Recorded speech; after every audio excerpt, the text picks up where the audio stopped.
Welcome to the space between heaven on earth.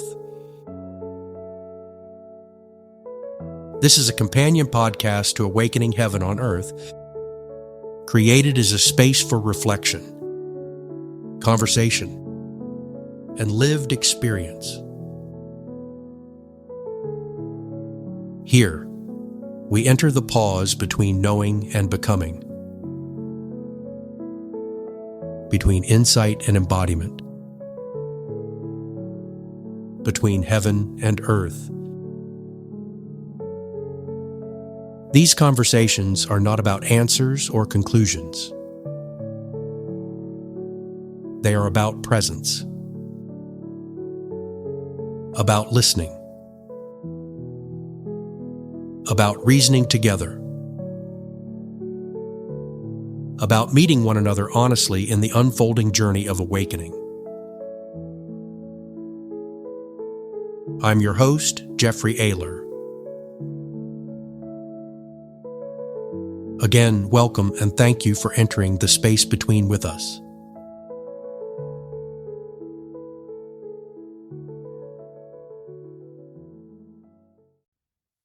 Welcome to the space between.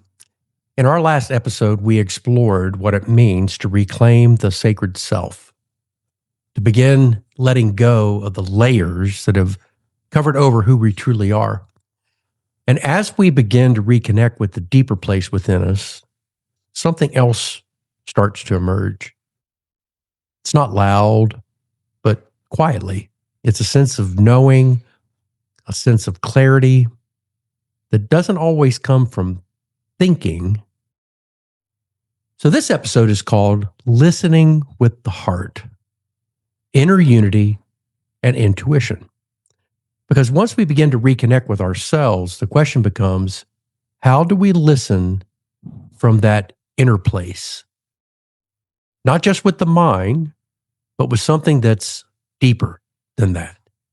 So Joel, Joe, Sherri, so glad to have us all back together again this week for this episode. Missed you quite a bit. And I know the listeners will be glad to have you back as well. I'm just going to ask each one of you. So when you hear the phrase, listening with the heart, what's that mean to you in your own experience? Listening through the heart, you have to quiet the mind first. Usually, it can be a default reaction to heart, but a lot of times it plays second to the mind, with the mind constantly talking in the logic and trying to figure things out. So if coming from the heart, basically, it's kind of like your default spot. It's what we truly are, and we've a lot of times forgotten what that is and how that feels and how to react correctly. That's basically from the heart is basically that saying. Essentially, that's our core. That's who we truly are. I think it comes from basically the same thing as you just said. Don't think about it. Just almost react. It's to go with your feeling, your gut instinct, your first thought. Don't let your logical brain get in the way or stop you from reacting. I guess for me, your heart, again, it's like your gut, right? It's like ditto what everyone has said, but it's the pure state of who you are. So if I look at it from that perspective, the outcome always tends to, at least from my perspective, makes me feel good because I know that whatever that is came from a good place. So to me, it's just being in that pure state of being when I think about it. Well, most people, they think. So where is it we think in our body? We think of our brain, right? So the process is up in our head a lot of times. And then I've heard two of you make the comment that it's that gut. Well, it's interesting because I think I've learned over the last few years that our gut is really a second brain. if not the first. If not the first, it may actually be more overall more responsive. But we're not talking about the head, and we're not talking about the gut. We're talking about the heart, which is in the center of the two. Mm-hmm. And sometimes I think we have to recognize that it's that, I know within our Reiki training, the 3 diamond concept of heaven, which is in your head, right? It's up here in your mind area. You've got the earth, which is in or the hara, which is the area in the core of your gut. But then you have the heart diamond, which is that center place where the heaven and earth come together. And you get that blending of the two elements that, so it's not, I guess in that case, what I'm saying is that I don't know that we want to dismiss one over the other, a head knowledge versus a gut knowledge of something. It's looking at both of them rationally and allowing them to blend in your heart to come up with what is probably a more holistic and better answer sometimes to circumstances that we might face. So really I think this is a really good lead in to our conversation today. I know Joel and I have had a number of conversations over the last many years about knowledge and how a lot of people have a head knowledge of things. They understand it from a logical perspective. They truly do understand a head knowledge of it. But a lot of times that knowledge has not sunk down into their heart, where it ultimately changes their life, right? Where it causes you to respond or react different. Yeah, absolutely. And I'm guilty of that. It's taken me some time because I've always been very cerebral, always been very, very quick to understand things. But learning how to apply that in an actual interpersonal relationships is a challenge, but it's definitely worth it. So as we go on further in this conversation, I think it's important for us to notice that intuition is really what we're talking about. You've got 5 senses that are natural senses. So sight, hearing, feel, taste, smell. So you've got these natural senses. But there's what most people refer to as the 6th sense, which is intuition. And a lot of people will call it a gut feeling or it's something you just know. It's resonating within you, right? I think that's another term we'll probably touch on quite a bit throughout this, is that it's a resonance. You can't even explain sometimes why. You just know this is the right way to go, or this is the right way to think or feel about something, but it's resonating with you. And it may help, again, to notice that it doesn't always come as a clear answer. It's not something that is smacking you right in the head as saying, this is it. Sometimes it shows up as a feeling. Sometimes it's going to show up as just a sense of alignment or even misalignment with whatever it is that you're dealing with. So let's dive into this together as we go into these reflection questions. So first of all, we're going to touch on the ability to recognize inner guidance, that inner voice that speaks to us and oftentimes, can be overwhelmed by our senses. So how do you personally recognize when something feels true to you? Yeah, so recognizing inner guidance, inner guidance isn't louder than the mind, and that's the biggest thing. It's usually quieter, much simpler. And that's something I had to learn because my mind can be very busy. For me, it usually shows up as being something very simple. But in order to get there and get through the internal argument that you have with yourself in your head, you basically have to quiet the mind. And it comes usually in those moments when it doesn't come forcefully, like you said. You can kind of find it when things don't feel right. You kind of want to, if you can sit there and truly feel yourself and go within yourself and find where it is or what it is that's causing this dissonance. There you can usually find it, and it comes through clearly. And it's usually it takes getting out of your own way sometimes to find that inner guidance. Now that's an active process. Sometimes when you're going through life and you have that gut feeling, that's an internal intuition. That could be your soul. That's your higher self. Call it whatever you want. Something telling you, hey, you've seen this before. You felt it. You can tell what's the right thing to do, and you act upon it. At least you should. You should trust it because it does usually know best. But if you have something that's eating at you, or something that doesn't feel right, if you're able to sit still, able to go within yourself and quiet your mind, usually you can find that inner guidance again. And you just have to kind of be listening while you're still. Yeah, I also think that if I'm sitting there arguing with myself, I'm probably not doing something right. Yeah. Because a lot of times I don't normally argue with myself anymore. Sometimes, just don't really know what I should be doing. But a lot of times, yeah, if I'm feeling guilty about something, if I'm not sure about something, probably not on the right path. Probably not doing something I should be doing. But I think sometimes it's also hard. Sometimes it's just hard to know. Sometimes you just don't feel it. Sometimes it's hard to recognize. And yeah, I think for a lot of people, if you haven't started to take the time to listen, it's really difficult. But I think it can show up in illnesses as well with your body. So as things start to manifest physically, maybe something you're doing isn't necessarily right or true.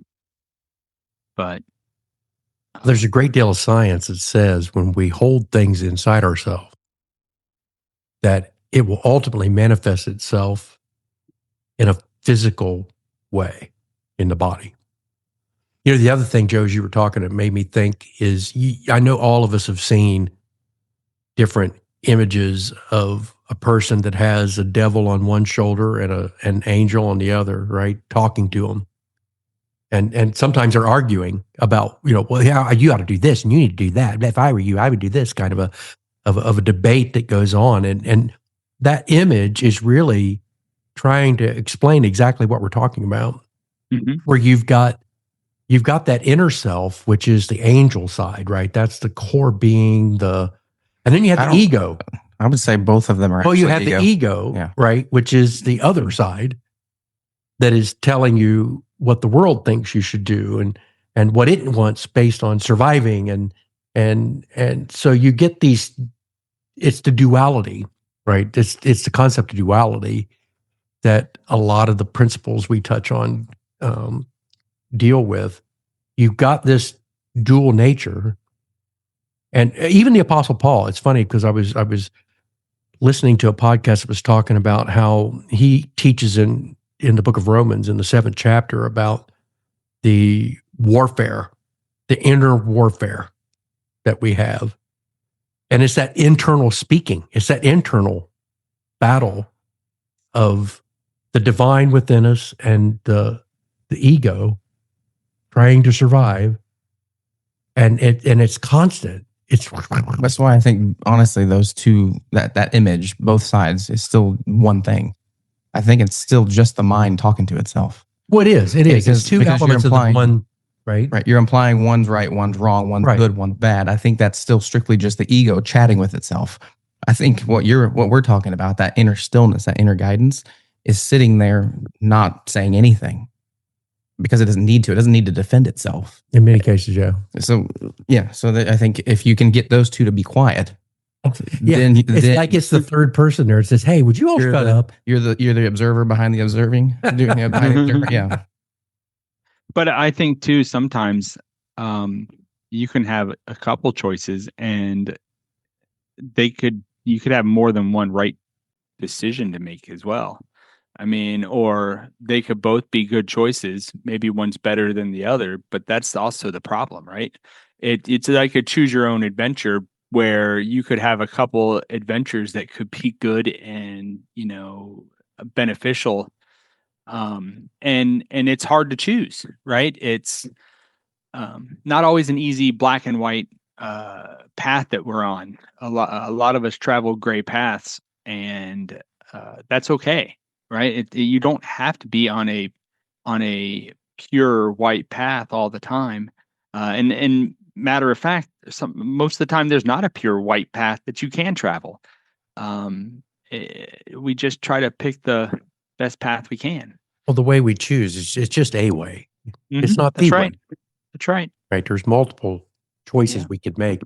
It also makes me think of video games. You think about in a video game, how many times are you faced with making a decision about going this way or going that way? Yeah. And both realities exist within the game. Yep. If you choose to go this way, that's where the game will take you. If you choose to go this way, and I think our life is that way. Both of those dimensions exist. They're actually going on simultaneously.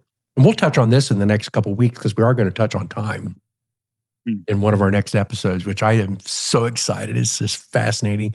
I know Joel's reading the books, The Wheel of Time, and I know, Joe, you've read those books. And, it's going to be one of those. Quantum. Yeah, you talk about woo-woo concepts, man. It's going to get a little woo-woo. So, Sherri, would you please bring us back to earth here? Ground us, Sherri. Ground us. Oh my gosh. The weight is on my shoulders, man. What can I do with this? It truly is a internal conversation, a battle, internally, with all the noise and your walk and your faith and your insecurities and I was, as you guys were talking, just thinking about this in my own current situation. That I wanted to kind of reflect on a little bit from a perspective of family, medical challenges that are currently going on actually now. And it wasn't until so it was a struggle. Like you hear the science, you hear the logical way that people think you should feel, and you allow that noise to come in a little bit. But then it's not until you kind of like get into that quiet space and start, really, kind of trusting in your faith. That for me is when I was able to feel a sense of calm, a sense of, what, this feels good. It's all going to be okay. This feels right. It wasn't until I can get in that space that I was able to move forward, and moving forward felt good. So it's I feel like when you made that right decision, how difficult it may or may not be with all the noise, the one outcome is that no matter what, it just felt good at the time in which you were making it. You feel good about it. And you feel a sense of relief too. Yes. Don't you? When you just say, okay, I'm giving over to this. Everything's okay. The universe has us. God's got us. Everything is fine. Everything's fine. So let's touch on the difference between mind and heart. Have you experienced moments where what made sense logically just didn't feel right internally? Where you get that, Joel's used the term cognitive dissonance a number of different times, and that's exactly what this is. The battle between heart and mind sometimes. Yeah, and that kind of goes back to the, understanding something logically, but not having a heart knowledge of it. And that's something that I'm working on currently and just deal with day in and day out, where logically I understand something and this is the way I think it should be. I understand this is how this process works. Let's make it happen. But I lose something if I don't pay attention to, how it affects somebody, or why is it that they don't want to do it, or that you take the human out of the equation, and all of a sudden it's the logic is fine, but if you put the human back in, now you've got basically a whole lot more complicated situation, and that's not a bad thing. It's just you got to bring another set of tools to it, and you got to understand from a heart perspective, what are they going through, what are you going through yourself.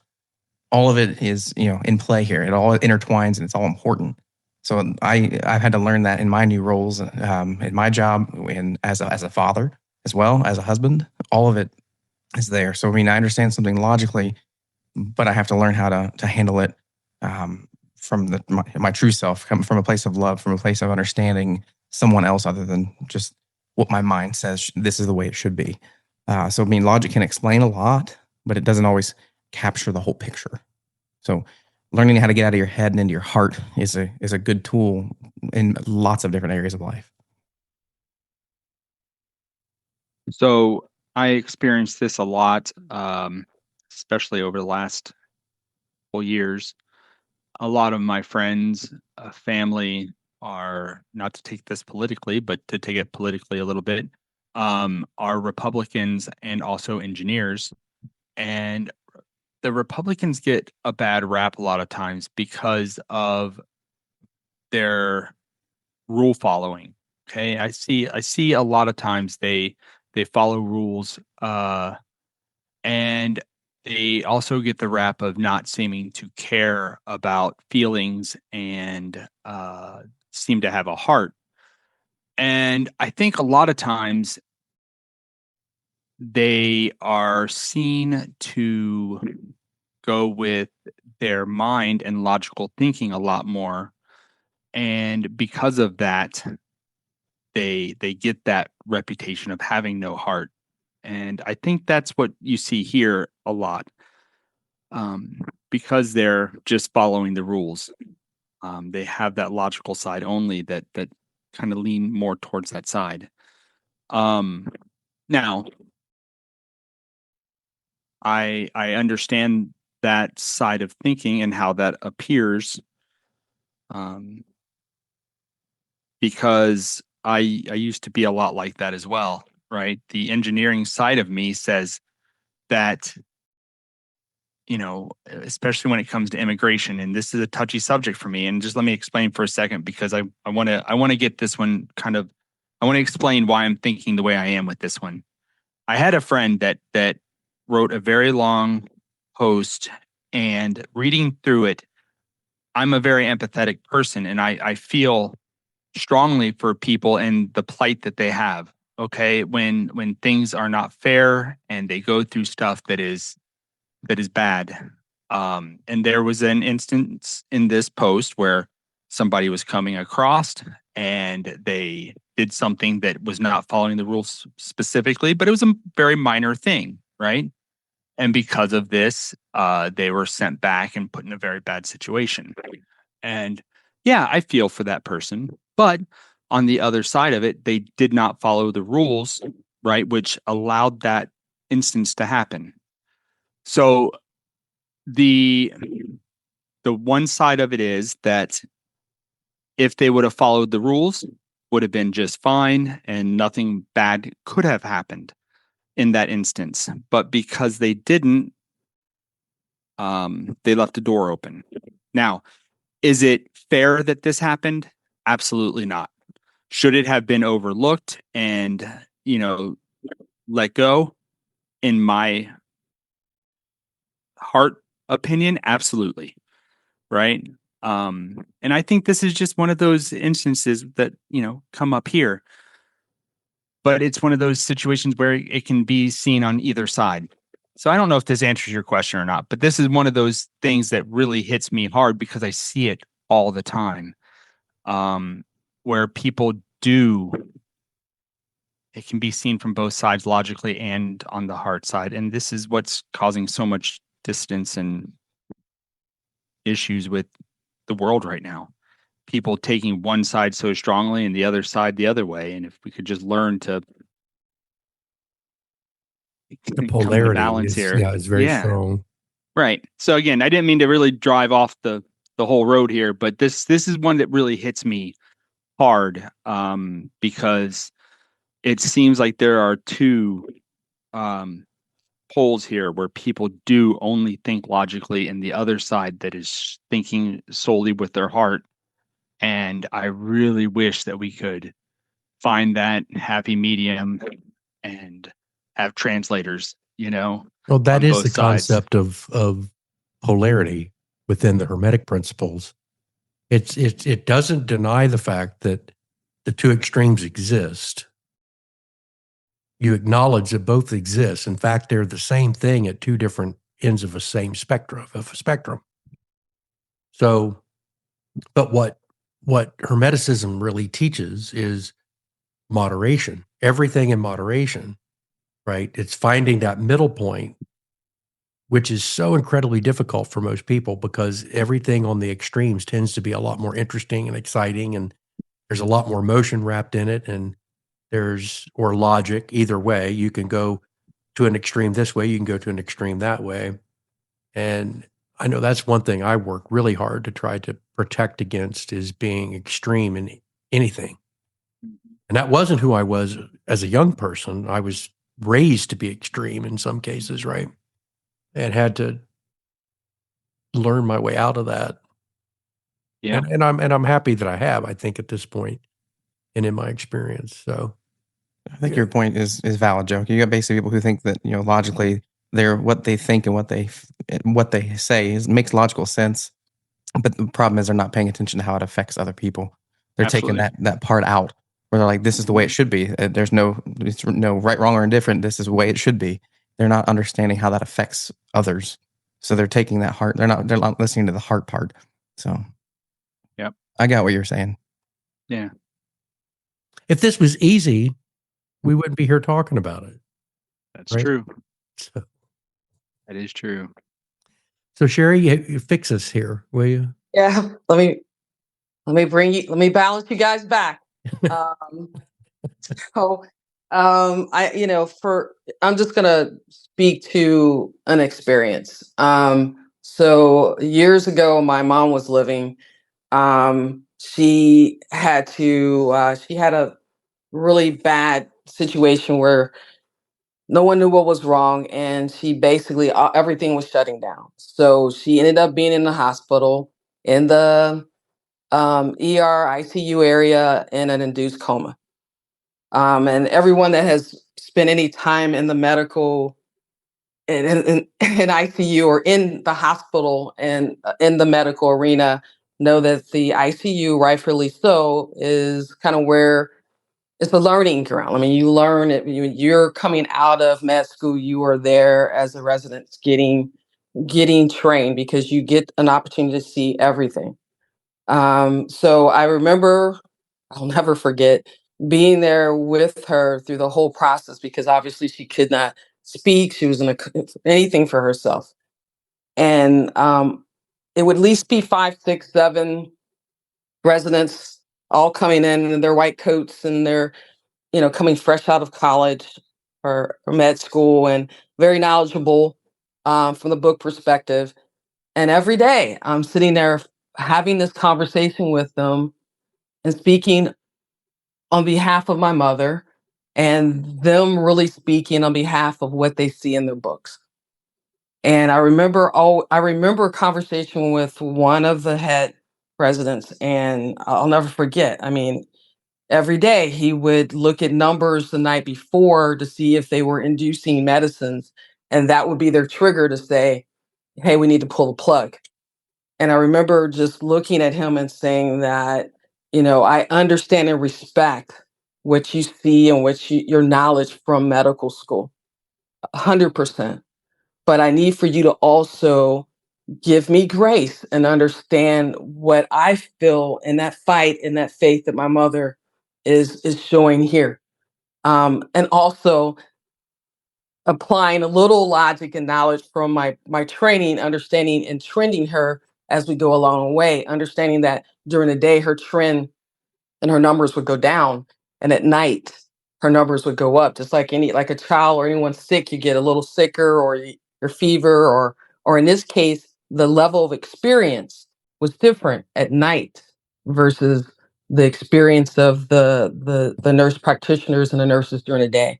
So everybody's trying to save lives, but everybody is trying to do it at the level of experience and knowledge that they had. And I just remember, thinking to myself, I'm trying to balance that the logic that they come to the equation with that gut that feeling, that faith that I know existed. So that to me, when we talk about that, that brings that back to me in my experience. It's at the end of the day, through trials of having that conversation, my mom actually was swung off the machines, went to a step down ICU, and eventually got out of the hospital. Um, so, and you know, it would be interesting that she actually woke up out of her induced coma on Easter Sunday. So there's that as well. But it's to me, it's just a good way to think about the fact that sometimes you can't just always have the logic. Sometimes you've got to have that gut in that conversation. And I was just so very blessed that at the time I knew how to figure out how to balance both. Because if I went too far wrong, then they could have easily kicked me out the ICU. But I figured out how to balance that and get them to understand that there's another element in this beyond just what you see in black and white.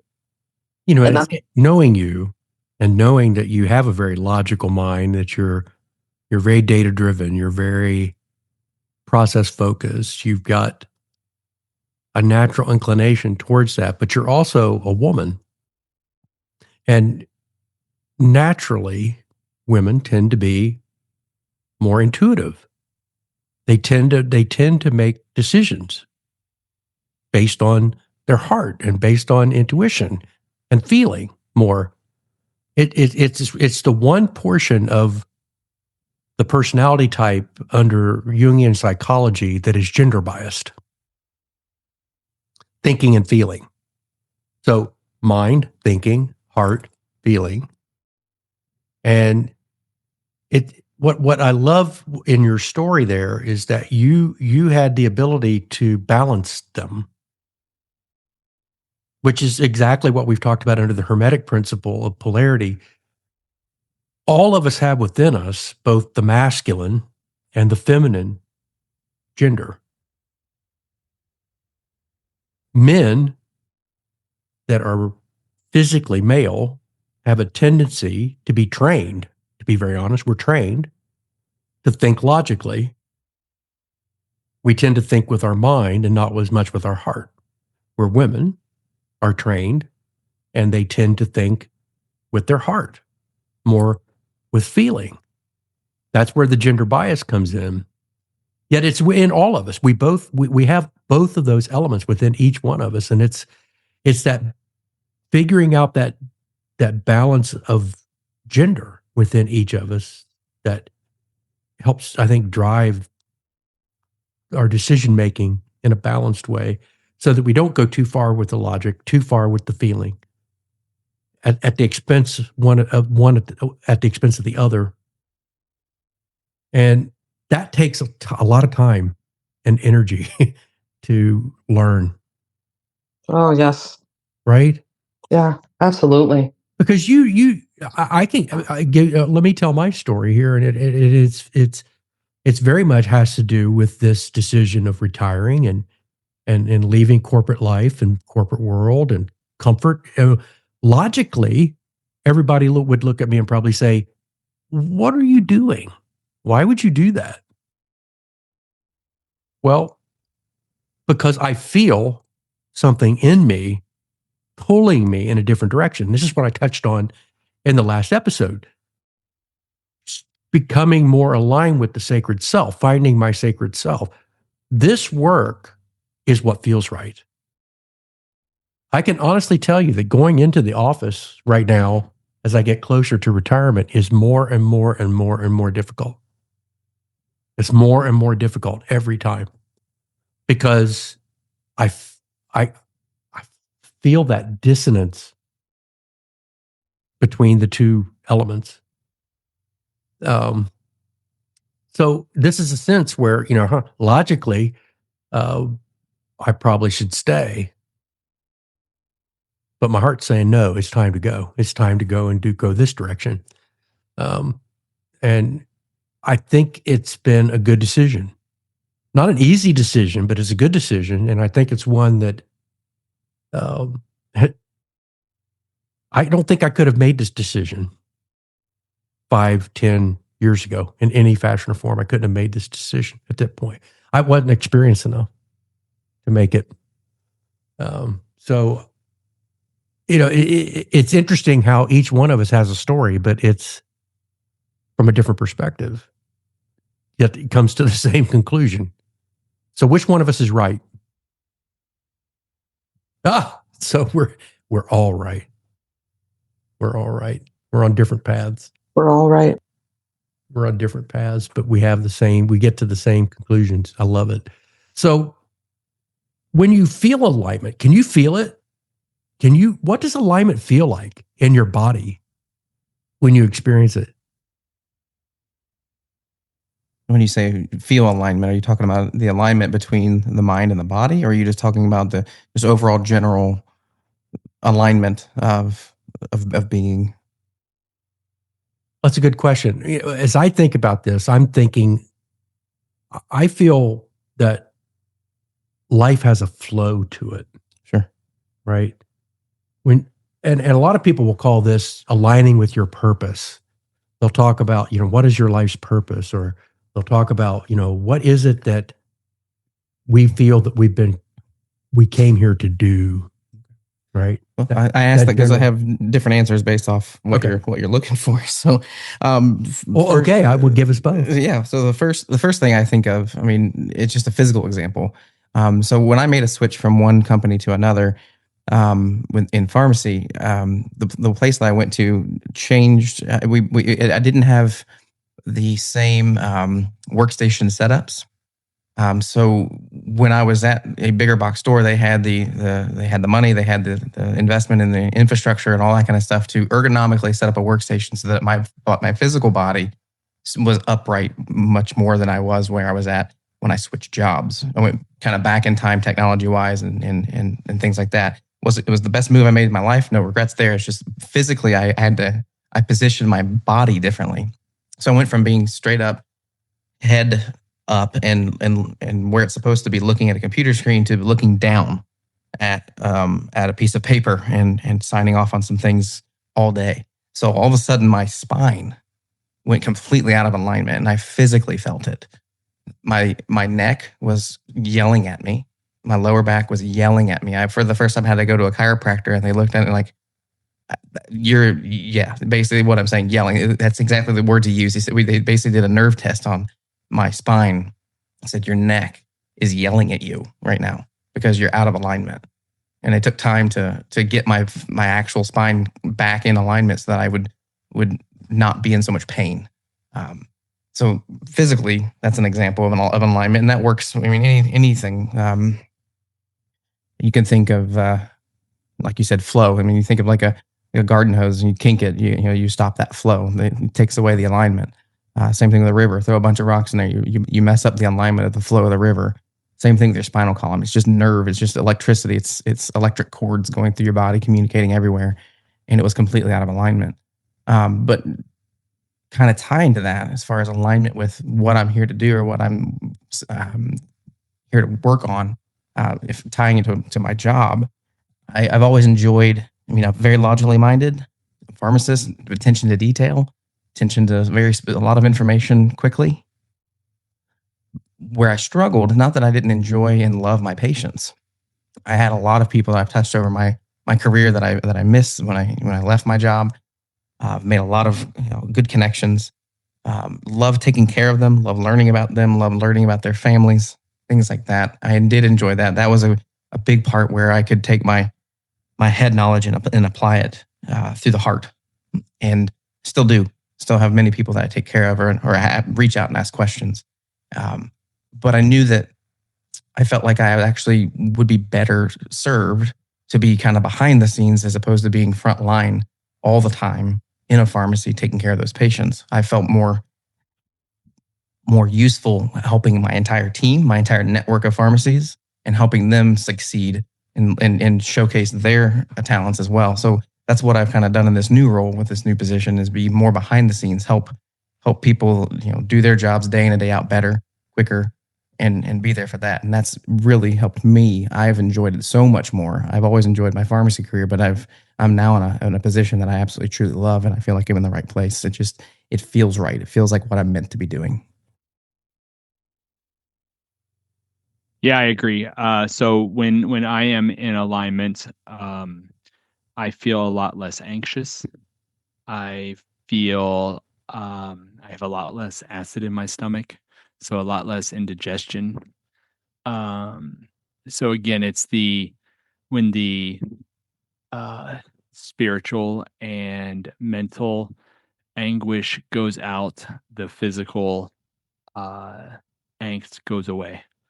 So and vice versa. So you know, uh, so my physical alignment was out for so long, being overweight and out of shape. Now that that is coming back into alignment too, I think that's also affecting my spiritual and mental alignment. So they work, hand in hand. Um, so both, Joel, just like you were saying, I think it's alignment both physically and mentally, and they affect each other. Absolutely. So Wow. Well, I don't know if I can add any more to that. So I ditto both Joel and Joe. For me, again, you just feel at peace. You feel really good about what it is that where you're at and what you've done, and your anxiety is managed. Your level of frustration is gone. You just really feel good inside, and that's when I know everything is where it needs to be. and balanced, Yeah, right? You just feel balanced you're grounded. you're grounded, balanced, and gracious. I just feel so much gratitude. Just generally happy. For me, it's all about flow. And it's so interesting that I've spent such a significant amount of my career trying to help improve flow, whether it's money flowing or whether it's products flowing or whether it's people and a process flowing. You can tell when you're moving against the natural flow of things. That resistance is easy to feel.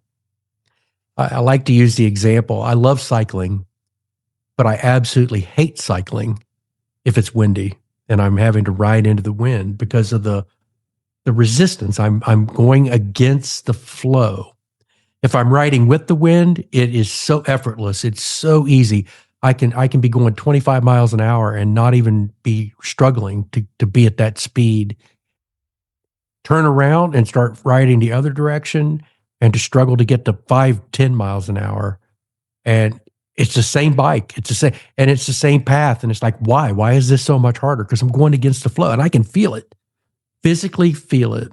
I feel it in my body. I feel it in my mind and my heart. And the amount of energy that it takes, the energy is not flowing, the energy is impeded. All of those elements are impacted. And I know I'm doing the right thing when time evaporates. Yep. Because when you're in that state of resistance, time slows down and becomes significantly more aware of time, where when things are flowing, time it just evaporates. And a lot of people, that bothers them because time is they see time as a scarce commodity. We only have so much time. Well, no, reality is we're eternal. Time really doesn't matter much. And I would much rather be in that state of flow, that state of no resistance, that state. Sherri used the term peace. That's there's a part in one of my daily meditations that talks about peace is the confidence in knowing that you're one with God, one with the universe, that you're in alignment with what the universe has for you to do. And I know with this work that I've been doing these last 18 months with awakening heaven on earth, it's not work. It just flows. And it's become it I can feel it. I feel this is why I made the decision. This is where I need to be. I can tell, I can feel it. This is where I'm supposed to be because I don't feel the resistance. You're following your passion. The passion, the purpose, right? So that's the exactly gifts that you're given to execute and do this work. I think the universe picks you at the correct time to do certain things, and that's just exactly where we are. I think your passion can change over time too. Oh, totally. So it's not just one thing that you're supposed to be following. It's just follow whatever is feeling right at that time. And that's the gist of it. That's essentially what the conversation of the God books talked about. Like, you have to follow your passion. That's what you're here to do. If you fight against that, you're just going to basically create suffering. So find what you're passionate about and follow that. Trust it will work out, and it always usually does. And it won't feel, like I said, it won't feel like work. When you can go to work and it doesn't feel like work, that's passion. It's not a job. Right. And that's exactly how I feel now in my role, working on the projects that I'm working on, or the day in and out stuff, behind the scenes stuff. My days absolutely fly by.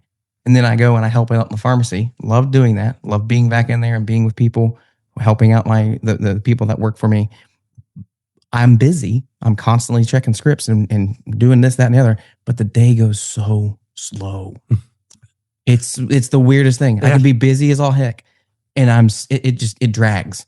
But as soon as I'm in my office doing projects and working on things behind the scenes, I blink and it's lunchtime. Right.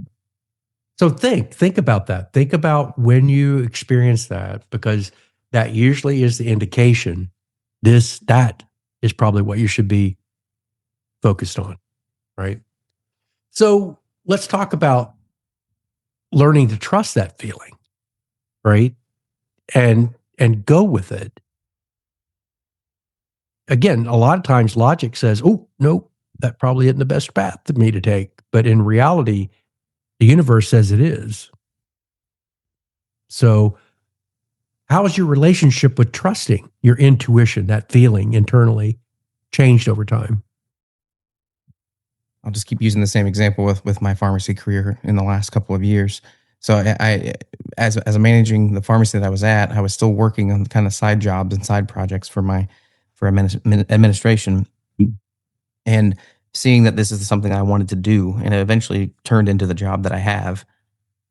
But that took some realizing that this was the right thing to do, because I had a lot of resistance from my staff and from people that I worked with, because they didn't want to see me go. They wanted me to stay here and keep doing what I was doing and managing the pharmacy. And I didn't always trust my inner voice telling me that this isn't where you're supposed to be. You need to be doing this other work, that this other work is just as important, just in different ways. So when I didn't trust that and I was looking for external validation, it caused a lot of dissonance in me, because I was constantly in my mind thinking, well, what if this person thinks? Or what am I meant to do this? Or what are they going to think of me if I go into this new role? All kinds of inner chatter. But when I learned to quiet that and realize that I'm where I'm supposed to be, and I'm doing what I'm doing because this is what feels right, and it's actually helping them, whether they see it or not, it's helping them in their day-to-day inner work. That's when things started to actually feel okay. And it's taken me a good year or more to be fully comfortable in almost an administration role, where I have this job to do and get people to accept me for being in this position. So I had to learn to trust myself that I was doing the right thing by being in this position and doing this work. And so far, it's been, in the last year or so now, it's been a lot more. It's been flowing a lot better. There's not been nearly as much resistance to the work that I'm doing, or even within myself. I think for me that it's there's been so many changes over the last 2 years with me that I'm still in the process of trying to decide what all is changing and how to figure out what all is going on still. I didn't have a relationship with myself, honestly, the same way before, 2 years ago, honestly. I didn't take time to stop to listen to myself consciously before then. So I would say that it's changed tremendously because now I stop and I consciously try to listen. So I have that relationship now, whereas I didn't really have a relationship where I tried to listen in the past. So I'm sure that I was trying to communicate with me for forever, but now I'm consciously trying to listen, if that makes sense. So yeah, I would say it's changed a lot, but I don't know how else to answer that question. I think you just did, quite honestly. Yeah. It's, So I think most of us, for the most part, are taught to seek validation for what we're supposed to be doing from outside. Yeah. Outside of ourselves. Guilty. Trying to, what does so-and-so think about me? Mm-hmm. Well, again, I go back to my morning meditation. It says the inner teacher knows the way. The inner wisdom knows the way. The divine within me knows the way. It knows what's best for me. My higher self knows what's best for me.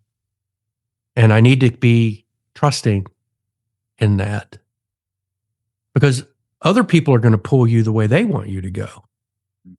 Are you following your purpose and your guidance, or are you following other people's guidance? Right. And sometimes I think we put ourselves in a position where we allow ourselves to be overly influenced. Now, I believe you need to be cognizant because they also are spiritual beings. And in some cases, spirit moves through them. They become the voice that we need. Sometimes the very message we need comes from other people because it's coming through them because we can't get it through ourselves, right? Right. And that's also why we have to stop and reason about what we're experiencing and not just react. Mm-hmm. It's that space between, right? Which is what I love about this podcast. I absolutely love this ability to just, okay, well, why am I experiencing this? And what am I supposed to learn from this and from this interaction or from this experience? So, no, I think you answered the question. It's beautiful. So my perspective is ditto everyone that everyone said. I know that's the word of the day. But I think I'm constantly growing in a space. And I think as you grow in your wisdom, you grow in your self-awareness of who you are.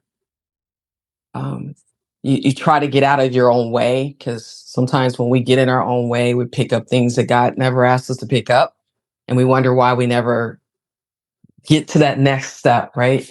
So I'm learning more about myself each and every day, and I've grown so much in my faith through my experiences that I've run across, and through the people that I've met, and the messages that I never was aware that I was receiving until I became, a lot stronger and aware in my walk.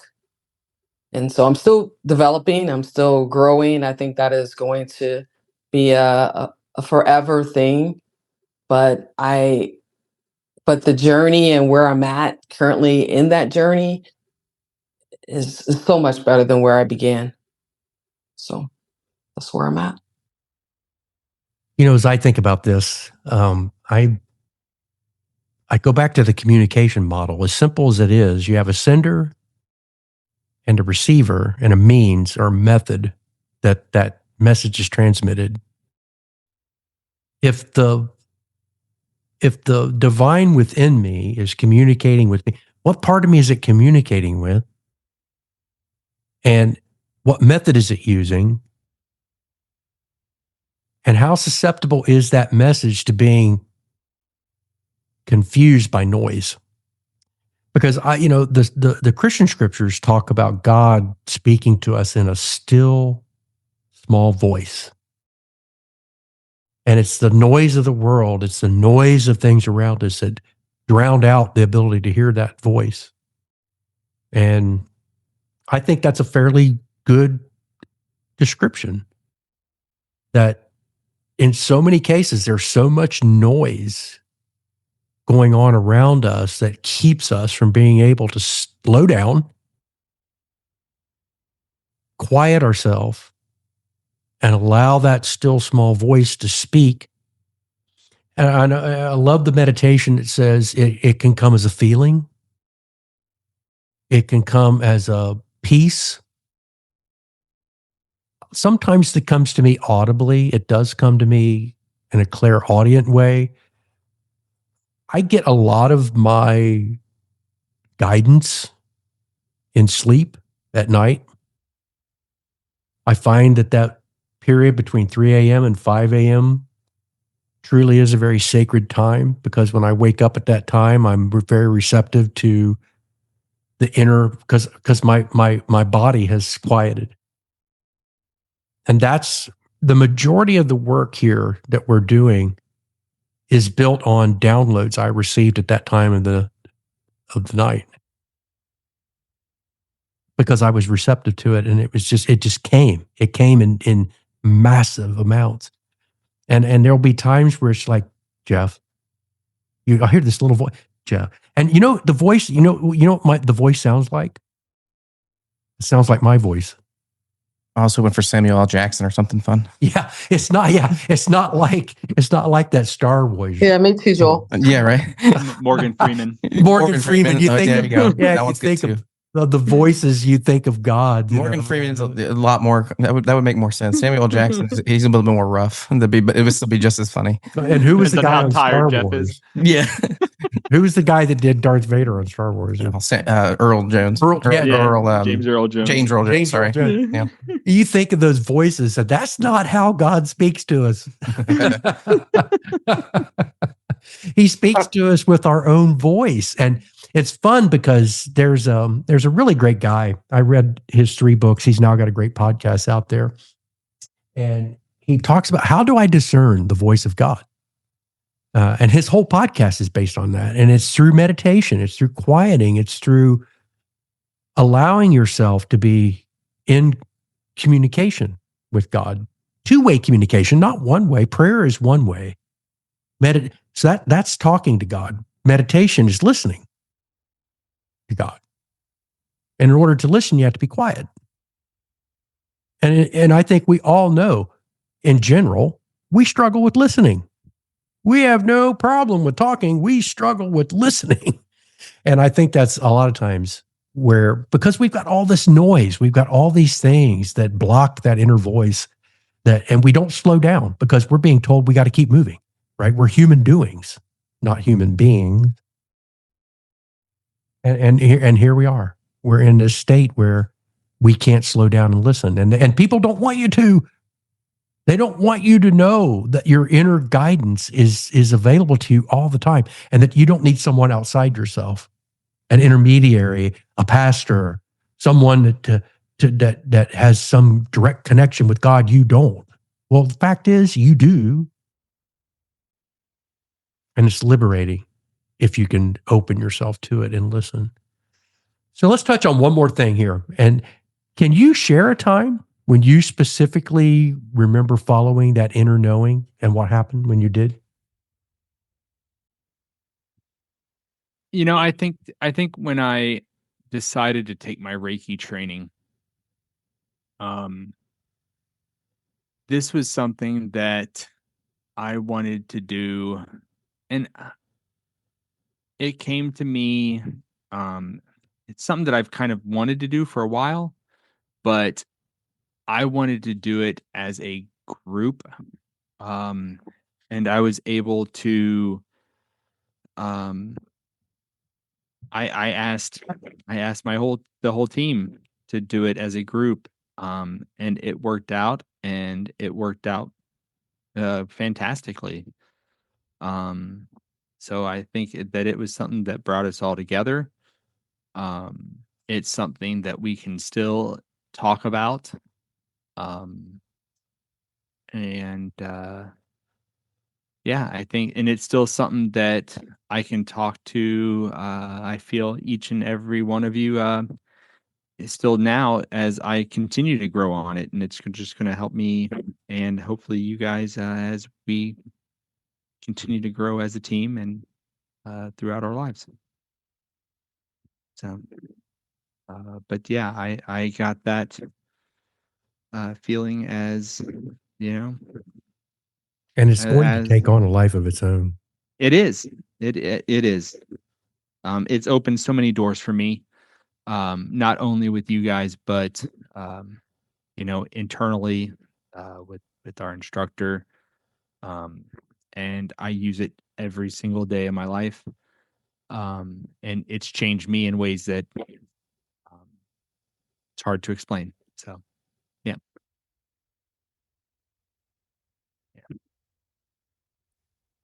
I don't have one specific example. I just feel like my whole life is at this point.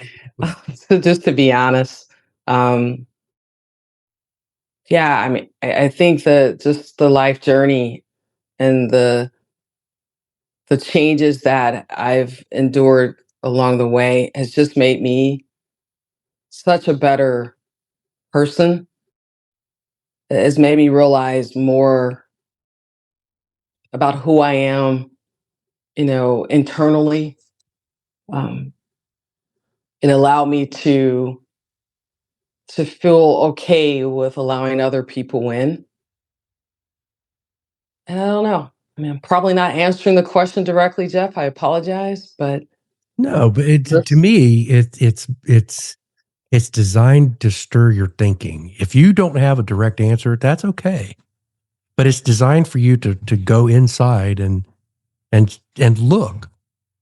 Wait a minute. Where have I followed my gut against my head? And it's just, what happened when you did? I've got one now. So it's kind of going with my theme with my pharmacy career. So I was, my previous employer was working and just started managing a new pharmacy location for them. It was the fastest growing pharmacy in their history, in their long history of being an organization. A lot of accolades, a lot of good numbers, a lot of people commending me, grooming me to be something else down the road. But I decided to leave it, and it came at a time where I took a pay cut to do so, mainly because I needed a better work life balance. I needed basically had a child on the way. They didn't know that, but I had a child on the way. I just bought a home, so it was scary because it was a certainty. There was a certainty in that job. I wasn't going to be losing that job. It was a steady paycheck, and I was going to a different location that I said was paying me less, but had better hours, to a completely different workflow, different technology. Had to learn a lot about a whole new organization, even though I'd been with the other one for so long.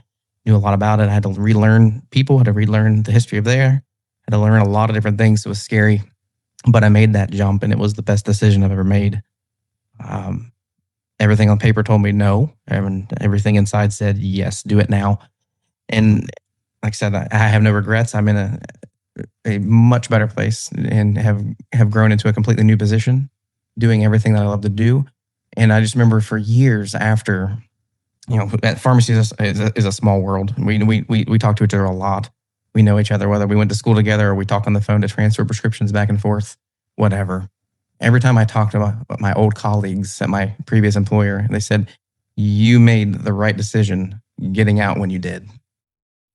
So it just reaffirmed that I made that right decision when I did. But even though it was hard to make that leap of faith, it was the right decision.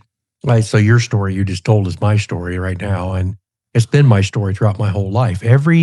I look back and I recognize that every experience that I've had has been preparing me for what I'm doing right now. And I have followed, I went in the military. certainly not my first choice, but it worked out to be one of the best decisions ever. I didn't go in with the intent of staying. I ended up retiring, ended up being one of the best things I ever did. I went to follow training in organizational development and quality. I knew nothing about it. It was just like, okay, great. It's totally changed my life. I look at the every single thing, even the most difficult things in my life, the death of our daughter, all of the things associated with that, we've been able, I feel, to alchemize in a way, and it's prepared me, I don't have the fear because of a lot of that. Having gone through those things, I don't have the fear that a lot of people might in making certain decisions because of where I am at this point. All of it is guided by intuition. I'm an intuitive anyway. If you understand Jungian psychology, you're either an intuitive or you're a sensor. This is how people take in information. I can take in information through my senses, but I prefer to do it through intuition. That sixth sense, that gut feel. I see beyond what's obvious, and I see possibilities. And I trust in those possibilities. And because I see them in my mind, I'm not afraid to make a decision and go in a totally different path. And I know that freaks people out, but that's, unfortunately, being an INTJ personality type, I'm one of the 4 rarest personalities in the world, right? Go figure. That's why we're here talking today. So, all of that has worked out. And I'm excited. I'm actually super excited as I go through this current transition to see where this is going to go and what it's going to do. I have no clue, but I trust that I feel it. We're doing the right thing. This is all for the right purpose. So based on that, we've got to bring our conversation to a close. It's really worth remembering that the voice of the heart is rarely forceful. It doesn't demand attention. It invites, right? It invites. And the more we slow down, the more we begin to recognize that, the more we will be able to follow that intuitive, that inner voice, that inner guidance. So Joel, Joe, Sherri, thank you for your continued openness and presence as we have these conversations. And for anybody listening, if this episode invites you to pause, even briefly, and listen a little more closely inside yourself, within that voice within, let that be enough. And based on that, the space between continues. As we come to a close, remember that this journey continues in many expressions. This podcast is part of a family of partner podcasts. Awakening Heaven on Earth. The space between heaven and earth and Living Heaven on Earth are 3 companion podcasts exploring spiritual awakening from complementary perspectives. Awakening Heaven on Earth offers the core teachings and mystical reflections on unity, love, and conscious living. The space between creates room for dialogue, reflection, and lived conversation around those teachings. Living Heaven on Earth focuses on basic spiritual practices that help embody these insights in daily life. Together, they form a unified journey of understanding, experience, and integration, inviting listeners to remember their connection with the divine, with one another, and with the living world. You can find all of them available on the same podcast streaming platforms wherever you listen. And if music helps carry these teachings deeper into the heart,